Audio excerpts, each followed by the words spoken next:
Update pala tayo ngayon sa ginagawa kong ladder o hagdanan.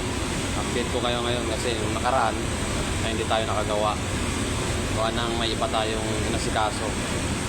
Kaya ngayon lang naman tayo nakapag-umpisa ng pag-building. So pakita ko sa inyo mga idol yung pangatlo sa mga binubuo ko na hagdanan. Ito mga idol.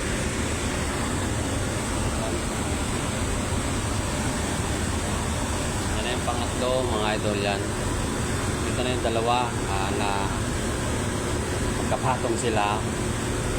Inatok ko lang naman yan. Bali yan yung pangatlo. So bali last na yan mga idol. At kailangan na natin yan mabuo ngayong araw. Kasi nasayang tayo ng mga ilang araw na hindi tayo nakapaggawa. Dahil iba yung ginawa natin nakaraang araw. So ngayon mga idol, papatuloy ko na to. Ngayon, ano ko na sana matapos ko ngayong araw na to para bukas ay mapinturahan natin at may kapit na rin. So sana magawa natin to ngayon. So mga idol, abangan nyo na lang mga idol.